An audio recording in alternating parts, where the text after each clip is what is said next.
সুরমা নদীর তীরে অবস্থিত পাইকারি টুকের বাজারের সবজি স্থানীয় চাহিদা মেটাতে রাখছে গুরুত্বপূর্ণ ভূমিকা। শুধু তাই নয়, এই বাজারের সবজি হাতবদল হয়ে যাচ্ছে শহরের বিভিন্ন বাজারে এবং বিভিন্ন উপজেলায়। পার্শ্ববর্তী গ্রামের কৃষকেরা ভোর থেকে নৌকা ভর্তি করে নিয়ে আসেন নিজেদের উৎপাদিত সবজি। ভোর থেকেই সুরমার তীরে একে একে ভিড়তে থাকে সবজি বোঝাই নৌযান। এরপরে শুরু হয় হাঁকডাক। প্রতিদিন কয়েক লাখ টাকার সবজি বিক্রি হয় এই বাজারে। কৃষকরা বলছেন, মৌসুমে পানির সংকট, জমির উর্বরতা কমে যাওয়া আর সারের উচ্চ মূল্যের কারণে চাষাবাদ এখন আগের মতো লাভজনক নেই। ফলে পেশায় টিকে থাকায় কঠিন হয়ে পড়ছে। সারের দাম প্রচুর, কারণ কৃষকে খারাইতে পারে না।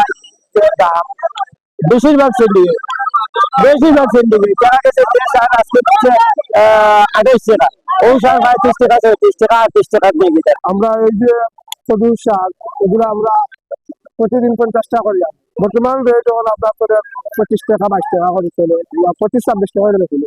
বাজার জমজমাট হলেও নানা খরচ বেড়ে যাওয়ায় কমেছে লাভ। এমন অবস্থা চলতে থাকলে সবজির আরো দাম বাড়তেই থাকবে বলে জানান পাইকারি ব্যবসায়ী।